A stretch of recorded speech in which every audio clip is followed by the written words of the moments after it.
अस्सलामुअलैकुम students, hope you are fine. Students, papers में specially board papers में cut marker के साथ खूबसूरती से किस तरह लिखना है उसके लिए मैं आपको अल्फ़ाबेट सिखा रही हूँ, जिसकी क्लास 5 हम स्टार्ट करने लगे हैं।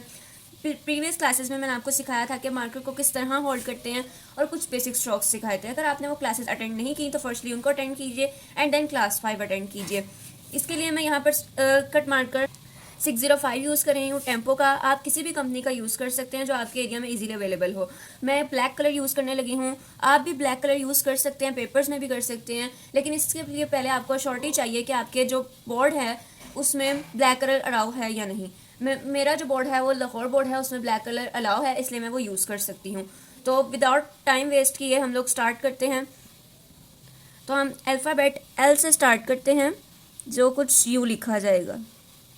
और अगर आप सिंपल लिखते हैं तो एस से, यहाँ सिंपल और थोड़ा सा स्टाइलिश तो एस से। एल, स्मॉल एल की बात करें तो वो बहुत इजी है, जैसे हम बी का स्ट्रोक बनाते हैं जैसे जस्ट हमने वो बनाना है। उसके बाद अगर बात करें कैपिटल एम की तो उसको लिखने के काफ़ी ज़्यादा तरीके हैं। अगर आप स्टाइलिश लिखना चाहें तो इस तरह लिख सकते हैं। अगर सिंपल लिखना चाहें तो ऐसे लिख सकते हैं, और अगर स्टाइलिश और सिंपल दोनों लिखना चाहें तो आप इस तरह भी लिख सकते हैं। स्मॉल एम के लिए कट मार्कर से जब हम लिखते हैं तो हम दोनों निब्स को यूज़ करते हैं।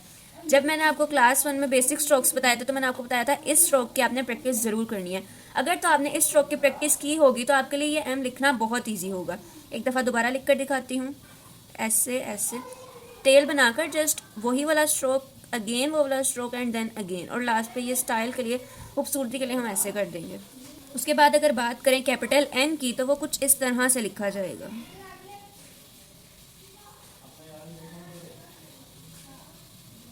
कैपिटल एन मज़ीद सिंपल करना चाहें तो वो इस तरह से लिखा जाएगा, सिंपल स्ट्रोक देन और फिर देन दिस वन। उसके बाद स्मॉल एन की बात की जाए तो वो भी एम से सिमिलर है। टेल बनाकर ये वाला स्ट्रोक बनाएंगे, उसके बाद मज़ीद एक स्ट्रोक बनाएंगे और उसके साथ ऐसे कर देंगे। बात की जाए ओ की तो वो भी बहुत इजी है। ओ को लिखने का एक ये तरीका है, उसके बाद एक तरीका ये है अगर आप स्टाइलिश करना चाहें, और अगर आप बिल्कुल सिंपल लिखना चाहें तो आप ऐसे भी लिख सकते हैं।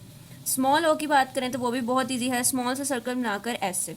कुछ स्टूडेंट्स जो हैं वो ओ को बिल्कुल इस तरह से लिख देते हैं, उनके ओ और ए को लिखने का एक ही स्टाइल होता है।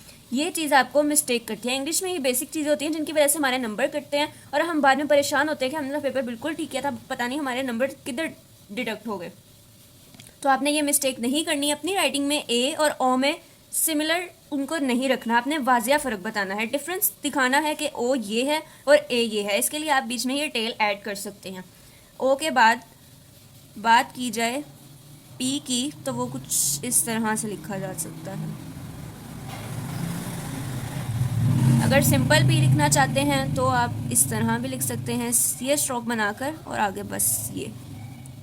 अगर आप ये वाला पी भी लिखे तो ज़्यादा स्टाइलिश नहीं है, इशू नहीं है, ये भी लिख सकते हैं। स्मॉल पी जिस तरह बी का स्ट्रोक एच का स्ट्रोक बनाया था उसको थोड़ा लंबा करके एच का टेल वाला स्ट्रोक।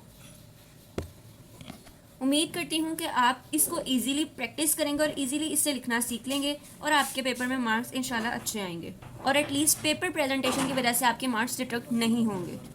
जी तो स्टूडेंट्स, हम यहाँ पर हैंड राइटिंग कोर्स की क्लास 5 को एंड करते हैं। दुआओं में याद रखिए, चैनल को सब्सक्राइब करना मत भूलिए, अपने फ्रेंड्स से ये वीडियो शेयर कीजिए ताकि उनको भी फ़ायदा हासिल हो और वो भी अपने प्रेजेंटेशन को बेहतर करने में आसानी हासिल कर सकें। नेक्स्ट वीडियो तक के लिए अल्लाह हाफिज़।